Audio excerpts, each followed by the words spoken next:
Katy Perry killed a nun. We have that and more on the Yo Mickey channel, but first, Mickey with the weather. How's it looking out there, Mickey? It's raining! Alright, looking handsome by the way, buddy. And we're back. Everyone knows Katy Perry. She was everybody's teenage dream in the 2010s, a global superstar. And now, of course... Friends, DNA, they don't understand you. You're from a whole nother world.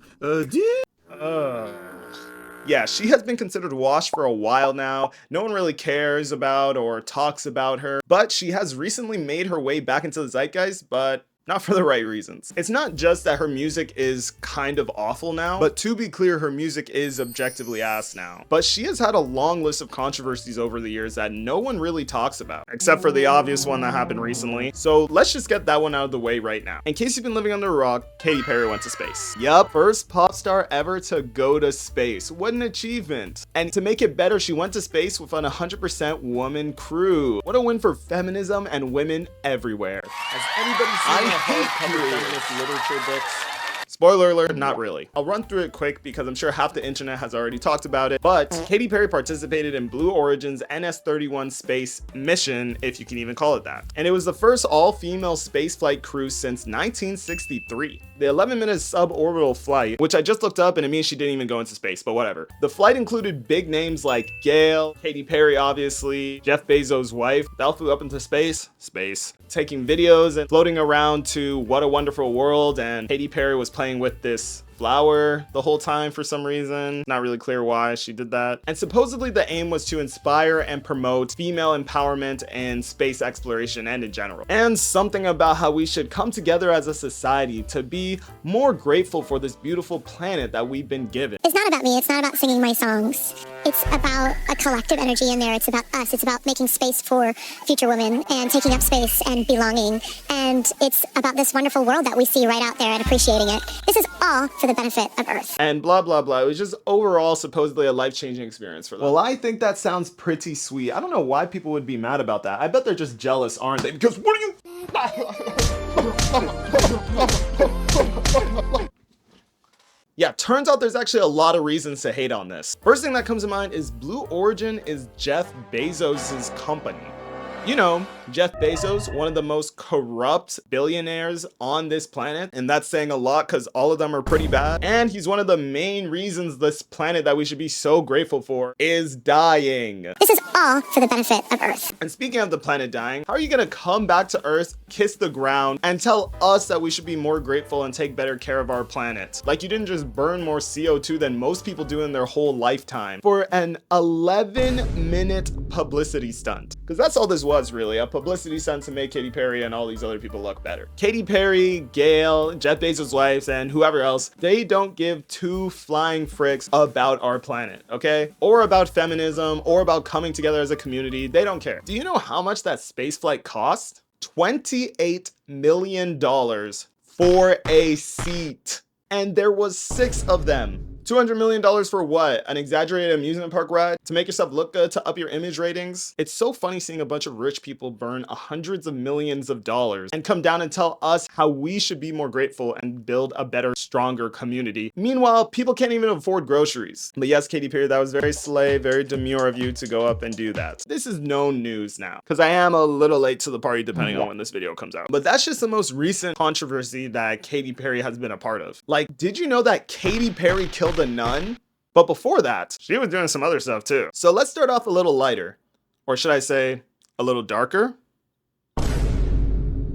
Yeah, you're right. I don't know why she thought that was a good idea either. So in early 2019, Katy Perry released these shoes with her fashion line. That looks a little bit familiar. I don't know how no one picked this up early on, because surely this had to go through multiple stages of development, multiple groups of people seeing these shoes, and no one thought, hey guys, maybe we shouldn't release this. Many people were pointing out that the designs were insensitive and evoked a long history of racist caricatures used in minstrel shows and blackface performances. And those shoes came out at a time where there was a lot of similar blackface controversies celebrities with like Gucci and Prada. Obviously, retailers were quick to take those shoes off the shelves, and Katy Perry claimed that the designs weren't meant to be offensive. They're supposed to be fun and a surrealist face. And yeah, you could make the argument that she didn't do it on purpose, but come on, they're a little bit too close to the real thing. And also, Katy Perry has a bit of a history with cultural insensitivity. Like in 2015, a lot of people got mad about her performance at the American Music Awards because she was pretty much cosplaying an Asian woman. A lot of people saw this as cultural appropriation, and I get it. Performing her song Unconditionally in a full geisha costume, which is a song about loving your man unconditionally and kind of giving yourself up for him. Singing that while dressing up as an Asian woman to perform a song about unconditional love, which really plays into the subservial and sacrificing trope that a lot of people have placed on Asian women. What is it with white pop stars in the 2010s wanting to look like other races? Someone's got to get Oxford to do a study on it. She also rocked a certain look around the same time and played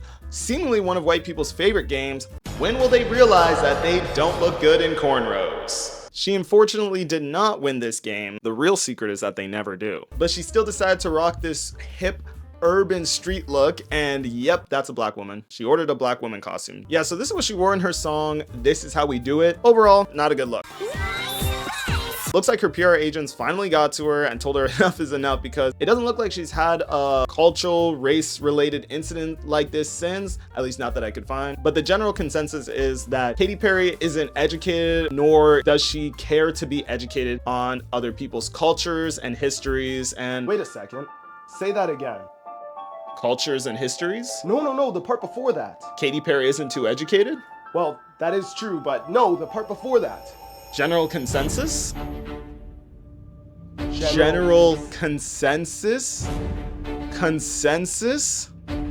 Consentless? Consentless? No consent? Which brings us to our next topic. You know how Martin Luther King had a dream? Katy Perry had a dream too. A teenage dream. Her teenage dream? Assault Josh Kloss. Josh Kloss was an actor in her Teenage Dream music video, and allegedly at a party, Katy Perry thought it'd be funny to pants Josh Kloss in front of everyone. Underwear, pants, all of it. Essentially just show his naked body to everyone at the party, including multiple Hollywood celebrities and stuff like that. Non-consensually, of course. And this guy says it was the most humiliated he ever felt, especially because he was already in a vulnerable position in the industry. He made an Instagram post saying, "So happy anniversary to one of the most confusing, assaulting, and belittling jobs I've ever done." And of course, Katy Perry never directly responded to it, but a lot of people supported Josh because many people were pointing out that male victims of sexual misconduct often get ignored in society. And this was around the Me Too movement, where many powerful men were actually for once being held accountable for this type of stuff. And it just showed how female celebrities can cross some boundaries as well, because it wasn't the last time Katy Perry had struggles with consent and boundaries. When Katy Perry was hosting America's Got Talent, a different time than this time. What you doing, Katie? Our country has failed us. Facts. And this contestant, Ben is his name, right before he performed was telling the judges that he has never kissed a girl before, and he was waiting until he was in a relationship. He was saving his first kiss. Really sweet stuff. But of course, Katy Perry heard this and started maniacally rubbing her hands together. Immediately got to plotting. Called him over for a cheek kiss, and you know what? I'll just show you the video. Have you kissed a girl and liked it? No, I've never been in a relationship. Really? I can't kiss a girl without being in a relationship. Come here, baby. Yeah, no, wait, hold on. Come on. Tell me right now. You can't be. Right now. No, wait. Come here. Stop. What, on the cheek? Mm-hmm. Okay.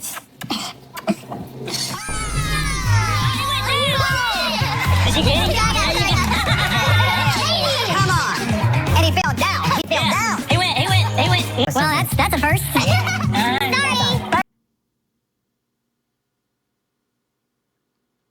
So hopefully that was hard for you to watch, because it should be. But hey, at least this guy got a cool selfie out of it. So at least something good came out of it. Many people were pissed. They thought Katy Perry crossed a huge boundary and violated consent. And this was around the time people started to pick up that she wasn't this like goofy, lovable, common girl. She was just a really cringy, out of touch celebrity. I can buy a red Ferrari. Just do the fucking dishes. I will stick you. Because if she was willing to do that on live TV, imagine what she's willing to do behind the scenes. Honestly, it's not even just a boundary issue anymore. It's a moral issue. She does not care or respect or cares to respect the boundaries or opinions of the common folk like you and me. And honestly, the amount of how out of touch she is starting to come out in her music, which might be why it's so unbelievably bad now, especially in her song Woman's World. You mean the feminist anthem that inspired women everywhere? You people just try to cancel everything. You really don't believe that people can improve themselves and... No, please don't go again!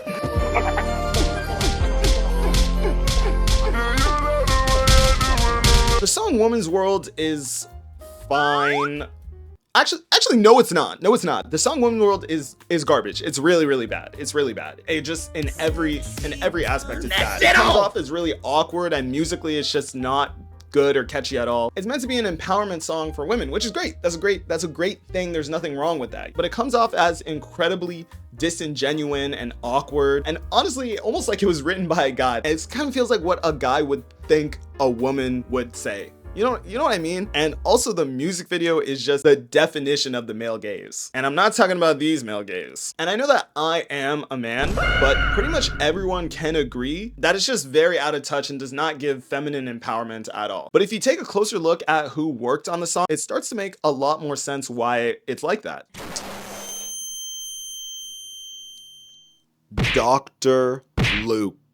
Let's just say you better keep a couple apples with you because you're going to want to stay away from this doctor. So Dr. Luke was actually responsible for producing many of the most famous pop songs from the 2010s, and he was regarded as a pretty damn talented producer. But funny enough, it turns out that you can be pretty talented and also a pretty goddamn awful, terrible person as well. And it happens way too damn much. He was behind massive pop hits from huge artists like Katy Perry, Kelly Clarkson, and Kesha. Ruh-roh. He actually signed Kesha to his label Kemosabe Records, a subsidiary of Sony Records. Also, Kemosabe Records? I mean, act your race, buddy. Come on now. In October 2014, Kesha actually filed a lawsuit against Dr. Luke for sexual assault and battery. Not a good Luke look. Not a good look, Luke. Trigger warning, trigger warning, trigger warning, trigger warning. If you say that enough times, it feels like you're not even saying a word. Trigger warning, trigger warning, trigger warning, trigger warning, trigger warning, trigger warning, trigger warning. Dr. Luke allegedly drugged and raped Kesha after a party they both attended in 2005. She also described a long pattern of verbally and abusive behavior that ended up contributing to her having an eating disorder. Remember, this is while she was contractually obligated to work with Dr. Luke. So essentially, he owned her. So obviously she sought to be released from this contract. Duh. But big surprise, Dr. Luke was not rocking with that. This sparked a long legal battle over many years. And eventually, a judge in New York denied Kesha's request to be released from her contract. Must have been from Brooklyn, eh? And this sparked the #FreeKesha movement that was trending over social media for a while, which gained widespread support from not only fans, but also fellow big artists like Taylor Swift, Lady Gaga, and Adele. And wait, I promise this is still a video about Katy Perry, please. And in June 2003, just before the case was about to go to trial, apparently it was settled privately. So legally, after doing all of that, Dr. Luke came out unscathed. But there is still the court of public opinion. And pretty much everyone agrees that they don't really rock with this guy. You need to leave. Because why would you? He's a piece of shit, you know? He was even casted out by the big names in the industry. Because you can't hear about everything that he did and still want to listen to something that was created by him. So even though he didn't get into any legal trouble, effectively, his career was over, is what you would think, huh? But suddenly he returned to the scene and was making headlines, producing Katy Perry's comeback single. Yup, after hearing all that, Katy Perry really thought to herself and said, yeah, I feel like that very well-known rapist and abuser of women would be the perfect guy to produce my new single about female empowerment. Just when you thought Katy Perry could not be more of an out-of-touch hypocrite, she proves you wrong. And when she was called out for doing this, as she should, she gave the most political, BS avoidant ass answer I have ever seen. I know a lot of people have expressed disappointment and were really upset that you decided to involve Dr. Luke on this album. Why did you choose to work with him? Look, I understand that it started a lot of conversations, and he was one of many collaborators that I collaborated with, but the reality is it comes from me. The truth is I wrote these songs from my experience of my whole life. When I started Women's World, I speak about feeling so empowered now, as a mother, as a woman, giving birth, creating life, creating another set of organs, a brain, a heart. I created a whole ass heart. What the hell are you talking about, Katy Perry? She didn't even try to answer the question. That was literally some US president levels of question dodging. I thought it was pretty good, actually. Yes, I did. I thought it was amazing. I guess all the apologizing and covering her ass over the years have really given her a lot of practice for these types of situations. It's like she could not be more out of touch on any feminist issue ever. All right, that's enough. Turn the lights back off. But yeah, that's basically it. I don't think she did anything else, so I guess that's the video.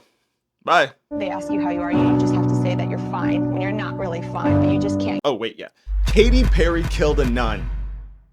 Katy Perry was going house shopping and came across this beautiful 8-acre covenant in Los Angeles. Peaceful estate once home to Sisters of the Most Holy and Immaculate Heart of the Blessed Virgin Mary, which is a small group of elderly Catholic nuns. Oh, and you know this got Katy Perry excited. She offered up $14.5 million for the property, and the Archdiocese of Los Angeles accepted. And honestly, I wasn't even completely sure what that was, but the nuns who the covenant was home to did not accept. Two of the sisters, most vocally Sister Catherine Rose, she's gonna be important, said that they should be the ones to sell the covenant because it was their home and they purchased it. And understandably, they did not want to sell it to Katy Perry, especially with their history. So a long and bitter legal battle broke out, but the nuns stood their ground the whole time, insisting that they were the rightful owners. This, of course, did not stop Katy Perry from throwing everything she has to get these old farts out of their home. Not my words. Katy Perry probably said that, I'm sure. But during one of the trials, Catherine Rose, told you she'd be important later, she shouted, "Katy Perry, please stop. You aren't doing anyone any good," and then sadly collapsed and